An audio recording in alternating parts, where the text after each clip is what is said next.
Nasht fait un pacte avec 4 démons pour survivre. Mais voilà la question que personne se pose. Est-ce que c'est lui qui les contrôle ou est-ce que c'est eux qui attendent patiemment qu'ils craquent?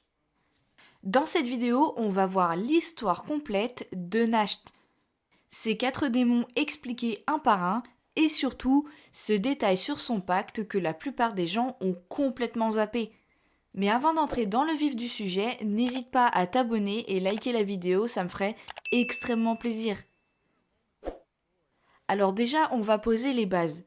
Nasht, c'est le vice-capitaine de la compagnie du Taureau Noir dans Black Clover. Et au premier regard, t'as vraiment l'impression que c'est juste un gars mystérieux qui plane dans son coin, qui sourit quasiment jamais et qui a une attitude de à moitié je m'en fous de tout. Sauf que, en fait, c'est beaucoup plus compliqué que ça. Nasht, il vient d'une famille noble, la maison Faust. Et quand je te dis noble, je veux dire riche, très très riche. C'est le genre de famille qui pratique la magie des démons en secret depuis des générations. Dès son plus jeune âge, Nasht, il a grandi dans une maison où la magie démoniaque c'est carrément normal. C'est le quotidien. Nasht a un frère, mais ils sont l'opposé total l'un de l'autre. Nasht, il est sombre, calculateur, il aime jouer avec les limites.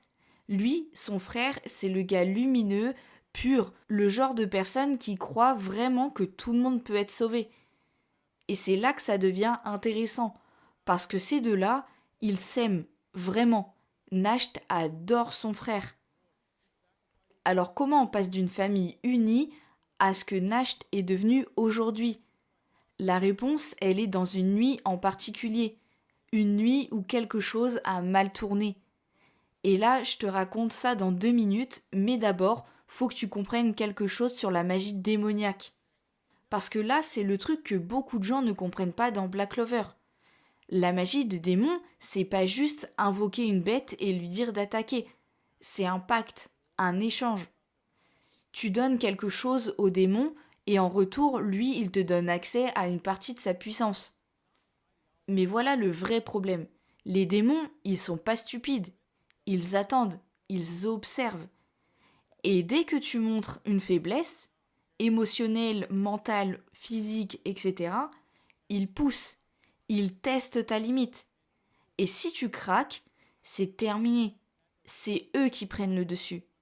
Alors imagine faire pas un pacte, pas 2, pas 3, mais 4 pactes avec 4 démons différents simultanément. C'est exactement ce que Nasht a fait. Et la question que tout le monde devrait se poser, c'est pourquoi? Pourquoi risquer autant? La réponse, elle nous ramène directement à cette nuit dont je t'ai parlé, la nuit où tout a basculé pour Nasht. Parce que c'est là que tout s'explique. Alors voilà ce qui s'est passé. Nasht et son frère, ils font des expériences avec de la magie démoniaque dans la maison familiale. C'est leur truc, c'est leur rituel à eux. Sauf que ce soir-là, quelque chose déraille. Le démon invoqué échappe à tout contrôle. Nasht survit et son frère non. Et là, comprends bien ce que ça veut dire pour Nasht. Il a perdu la seule personne qu'il aimait. À cause de lui, à cause de leur rituel, à cause de la curiosité pour la magie des démons. Et c'est là que Nasht va faire un truc que je trouve fascinant dans le point de vue psychologique. Il va se détester profondément. Il se considère comme le mal incarné, comme quelqu'un qui mérite de ne pas vivre. Alors qu'est-ce qu'il fait avec cette haine? Il la retourne contre les vrais ennemis. Il part, il s'infiltre dans le royaume de Spade. Il passe des années à vivre dans les ténèbres pour apporter de la lumière, pas pour lui, mais pour son frère, pour honorer ce que son frère représentait. Et pour faire ça, pour survivre dans cet environnement, il a besoin d'une puissance que personne d'autre a. Alors il passe un pacte, puis un autre, puis encore un autre, jusqu'à 4 démons. Et maintenant, je vais te présenter ces 4 démons, un par un, parce que chacun d'eux est unique et chacun d'eux révèle quelque chose sur Nasht. Alors je vais te les présenter. Par contre, pour la prononciation, je ne suis pas totalement sûre Étant donné que je n'ai pas regardé l'animé, j'ai lu que le manga, donc techniquement je ne sais pas vraiment comment ça se prononce. Le premier démon, c'est Guimodello. C'est probablement celui que tu connais le mieux parce que c'est celui qui apparaît assez tôt dans la série, que je n'ai pas regardé évidemment. C'est le démon de la forme. Son pouvoir, c'est transformer des créatures, des animaux, des humains, en versions amplifiées d'elles-mêmes, plus grands, plus forts, plus dangereux. Mais ce qui est intéressant avec ce démon, c'est son rapport avec Nasht. Il est presque joueur. Comme si tout ça était un jeu pour lui. Il teste Nasht, il l'observe. Et lui, Nasht, de son contrôle, il va gérer avec une froideur totale. C'est le démon qui montre que Nasht a appris à ne pas avoir peur, ni des démons et ni de la mort. Mais Guimodello, c'est quand même le plus apprivoisé des quatre, parce que le deuxième, c'est une autre histoire. Le deuxième, c'est Plumed, et là, on entre dans quelque chose de plus sombre. Il est lié à la magie des ombres, et c'est complètement cohérent avec le style de Nasht. Mais ce démon a une personnalité beaucoup plus instable. C'est le genre de force qui te rappelle en permanence que tu es sur le fil. Ce que Plumed représente pour Nasht, c'est la tension. Le fait que la puissance démoniaque est toujours disponible, toujours là, toujours prêt à l'engloutir. Nasht doit constamment maintenir cet équilibre. Imagine gérer ça dans ta tête en permanence. T'as 4 esprits qui cherchent une faille, et toi, tu dois rester lucide. Et justement, parlons du troisième démon, parce que celui-là, il change tout dans la façon dont Nasht utilise son pouvoir au combat. Le troisième démon, c'est Walgner, et là on parle d'un démon lié à une magie plus offensive, plus brute. Et ce qu'il apporte à Nasht, c'est une dimension combattante directe. Les autres démons sont beaucoup dans le contrôle, la manipulation, etc. Lui, Walgner, c'est la destruction. C'est un équilibre parfait entre intelligence tactique et puissance brute. Et ça dit beaucoup sur la façon dont Nasht a évolué en tant que guerrier. Mais le quatrième démon, lui le quatrième, il est spécial, parce que lui, c'est pas juste une arme, c'est presque une philosophie. Le quatrième démon, il s'appelle Sloto.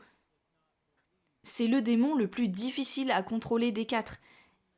Il est lié à quelque chose que Nasht porte en lui depuis la mort de son frère, la culpabilité.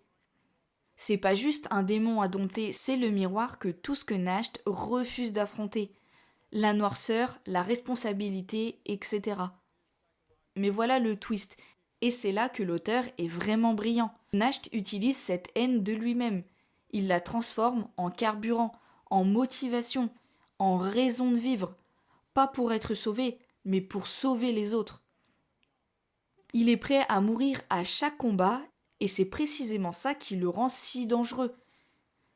Et maintenant que tu as tous les éléments, il faut qu'on parle de quelque chose que personne ne dit vraiment sur Nasht. Alors voilà ce que je veux que tu comprennes sur Nasht. Nasht, c'est probablement le personnage le plus tragique de Black Clover. Pas parce qu'il souffre, mais parce qu'il a choisi volontairement de ne pas être sauvé. Il a vu son frère se sacrifier pour lui, et au lieu de se dire « je dois mériter ce sacrifice », il se dit « je dois m'assurer que ce sacrifice n'ait pas été fait pour rien ».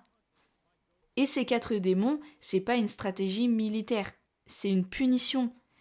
C'est Nasht qui se dit « si je dois vivre dans les ténèbres, autant en prendre autant que possible sur mes épaules pour que personne d'autre n'ait à le faire ». Et c'est là que son rapport avec Asta devient extraordinaire, parce qu'Asta, c'est l'opposé parfait. Asta cherche la reconnaissance, la lumière, la validation. Nasht, lui, non. Nasht voit en Asta ce que son frère aurait pu devenir. Et c'est pour ça qu'il le pousse aussi loin dans son entraînement, parce que dans sa tête, il entraîne le successeur de son frère. Alors pour résumer, Nasht, c'est pas un personnage sombre parce que c'est cool d'être sombre. C'est un homme brisé qui a transformé sa culpabilité en bouclier pour les autres. Et ces 4 démons, c'est pas juste un power-up, c'est la représentation physique de tout ce qu'il n'a pas accepté de porter. Tout ce qu'il assume pour que d'autres n'aient pas à le faire. Et maintenant, je reviens à la question du début. Est-ce que c'est Nasht qui contrôle ses démons ou est-ce que c'est eux qui attendent qu'ils craquent? La réponse, après avoir analysé tout ça, c'est ni l'un ni l'autre. Nasht et ses démons, c'est un équilibre basé sur la vérité commune. Ils se détestent assez pour ne jamais baisser sa garde. Entre eux, ils le savent. Et tant qu'ils se détestent, Nasht est invincible. C'est le deal le plus tordu de tout Black Clover. Sa faiblesse et sa force. Alors la prochaine fois que tu vois Nasht faire quelque chose d'impitoyable, rappelle-toi de son frère, rappelle-toi de cette nuit, et demande-toi est-ce qu'il le fait par méchanceté ou parce que c'est le seul moyen qu'il a trouvé pour continuer d'avancer.